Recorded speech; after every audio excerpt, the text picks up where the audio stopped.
Hi guys, नमस्कार। मैं Kesar Singh Radhe Radhe institute में आपका बहुत बहुत स्वागत करता हूं।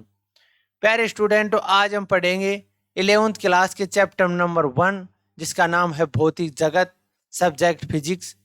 आखिर भौतिक जगत क्या होता है? अर्थात प्रकृति में जो भी घटना होती है उसे हम फिजिक्स की सहायता से समझ सकते। अर्थात जैसे तारों का टिमटिमाना, आकाश का नीला दिखाई देना, इस सभी घटनाओं को हम फिजिक्स की सहायता से समझ सकते। क्योंकि दोस्तों, मनुष्य इन सभी घटनाओं के बारे में जानने के लिए हमेशा जिज्ञासा रखता है, इसलिए हम इसे भौतिक विज्ञान की सहायता से आसानी से समझ सकते हैं। तो हम 11th क्लास के फर्स्ट चैप्टर को स्टार्ट करते हैं, जिसमें सर्वप्रथम हम द्रव्य के बारे में बात करते हैं। आखिर द्रव्य क्या होता है, जिसकी डेफिनेशन निम्न प्रकार है। देखो, सर्वप्रथम द्रव्य वह प्रत्येक वस्तु जो स्थान घेरती है तथा जिसमें भार होता है उसे क्या कहते हैं? द्रव्य कहते हैं। यानी इस प्रकार की वस्तु जो स्थान घेरती है और जिसमें भार होता है उसे हम द्रव्य कहते हैं।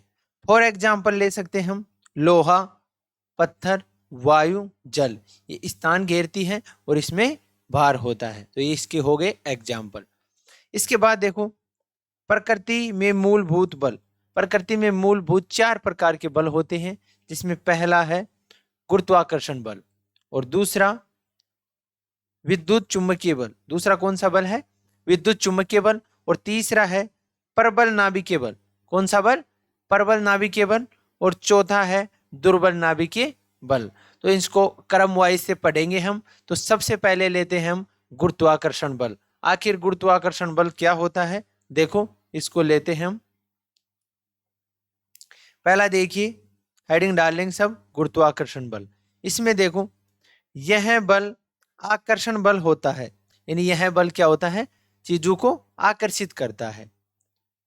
सेकंड पॉइंट, यह बल किन्हीं दो पिंडों के बीच उनके द्रव्यमानों के कारण उत्पन्न होता है। यानी दो पिंड मान ले, एक पिंड है m1 जिसका द्रव्यमान और दूसरा है m2, तो इन दोनों के द्रव्यमानों के कारण लगता है। ठीक है। इसके बाद तीसरा पॉइंट देखो, गुरुत्वाकर्षण बल पिंडों के द्रव्यमान तथा उनके बीच की दूरी पर निर्भर करता है, एवं पिंडों के बीच स्थित माध्यम पर निर्भर नहीं करता है। अर्थात जो गुरुत्वाकर्षण बल लगेगा तो जो पिंडों के द्रव्यमान व उनके बीच की जो दूरी होगी ना, उस पर तो ये डिपेंड करता है, लेकिन उनके माध्यम पर डिपेंड नहीं करता है। फोर्थ पॉइंट देखो,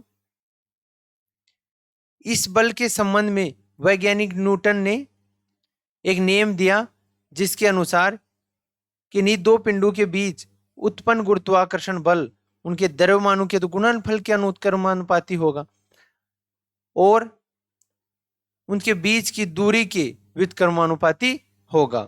यानी कि अनुत्क्रमानुपाती या समानुपाती एक ही बात है, और व्युत्क्रमानुपाती जस्ट अपोजिट होगा। ठीक है। इसके बाद नेक्स्ट पॉइंट, यह बल दुर्बल होता है, परंतु वस्तु का द्रव्यमान अधिक तथा बीच की दूरी कम होने पर यह बल बहुत ही प्रभावी हो जाता है।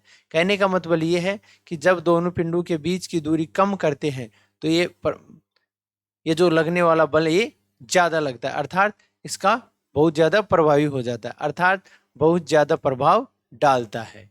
ठीक है। इसके बाद नेक्स्ट आएगा, देखो दूसरा। इसके बाद देखो भाई, दूसरा बल कौन सा है?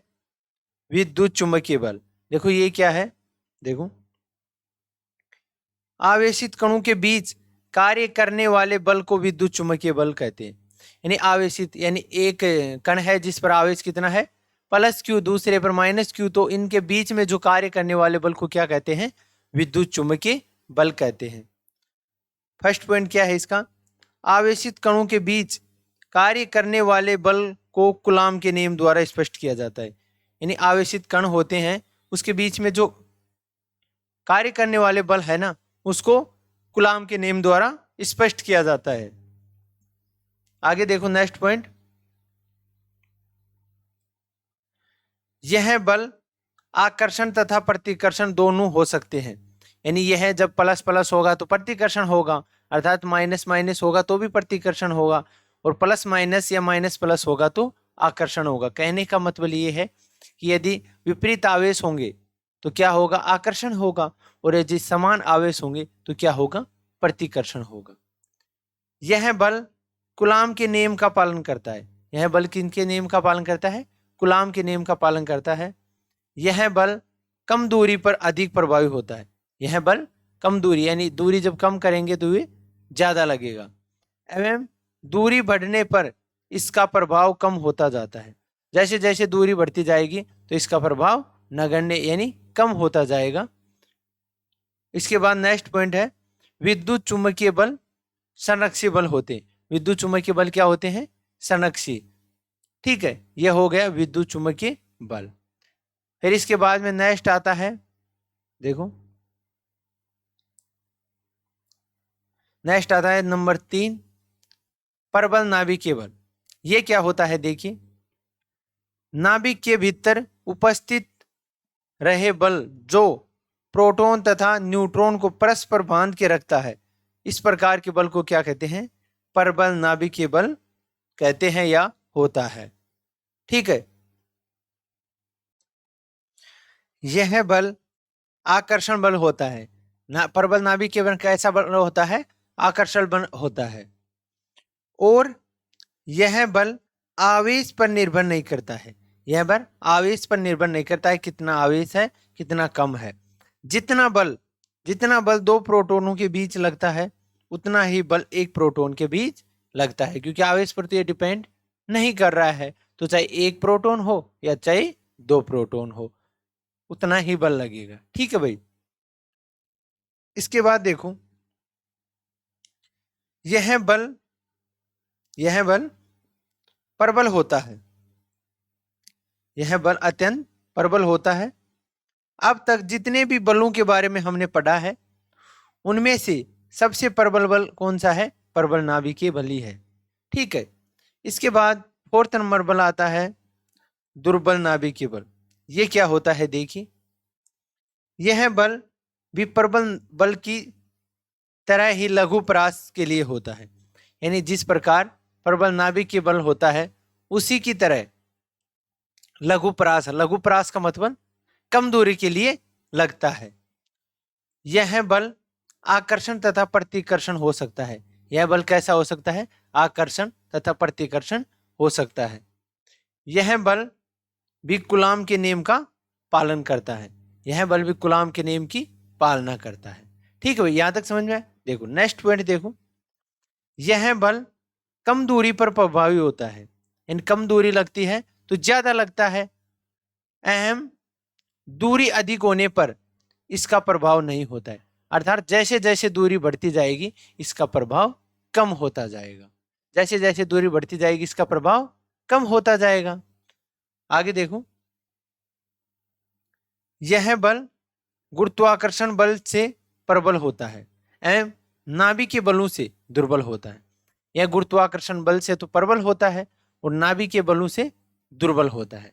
तो 4 प्रकार के हमने बल पढ़ लिए, प्रबल नाभिकीय, दुर्बल नाभिकीय और गुरुत्वाकर्षण बल, और कौन सा पढ़ लिया, विद्युत चुंबकीय बल। ठीक है, यहां तक कर लिया। अब इसके बाद देखो, इसके बाद नेक्स्ट देखो भाई, कुछ वैज्ञानिक और उनके द्वारा दिए गए जो आविष्कार हैं उनकी हम लिस्ट बनाएंगे। देखो जैसे कुछ वैज्ञानिक हैं और उनके दिए हुए कुछ आविष्कार। ये तो कुछ वैज्ञानिक और उनके दिए हुए कुछ आविष्कार हैं, जिसमें पहला तो हम वैज्ञानिक का नाम लिखेंगे सबसे पहले तो। ठीक है, उसके बाद में उसका आविष्कार और सबसे अंत में वो किस देश से बिलोंग करता है वो लिखेंगे। ठीक है, तो पहला देखिए, सबसे पहले गैलीलियो वैज्ञानिक ने किसका आविष्कार किया, जड़त्व का नियम का आविष्कार किया, और ये कौन से देश का था, इटली देश का था। ठीक है, इसके बाद आर्किमिडीज वैज्ञानिक का नाम है। उत्पल, ये क्या है, उत्पलावतकता का नेम, सॉरी ये मेरे को आ नहीं रहा है। ठीक है, ये यूनान देश का था। कौन से देश का, यूनान देश का। हाँ दोस्तों, ये उत्पलावता का नेम है, इसको थोड़ा ध्यान से एक बार पढ़ लेना, आ जाएगा।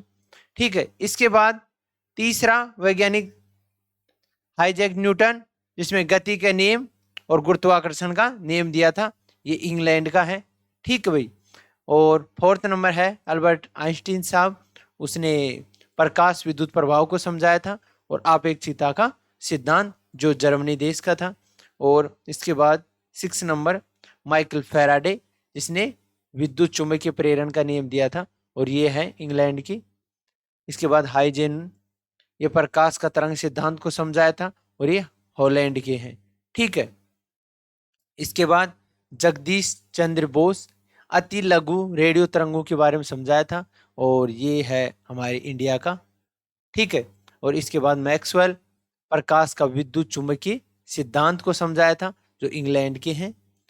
और इसके बाद देखो आइंस्टाइन, रदरफोर्ड साहब आए थे, उसने परमाणु का नाभिकीय मॉडल दिया था, नाभिक के बारे में बताया था, ये न्यूजीलैंड के हैं। और इसके बाद सत्येंद्र नाथ बोस, जिसमें क्वांटम यानी क्वांटम सांख्यिकी को समझाया था, ये हमारे इंडिया के हैं, बहुत ही अच्छे वैज्ञानिक हैं। और इसके बाद में डी ब्रोगली आए, उसने द्रव्य की तरंग प्रकृति के बारे में बताया था, और ये फ्रांस देश से बिलोंग करते हैं। तो आई होप सभी पॉइंटों को आप अच्छी तरह समझे होंगे।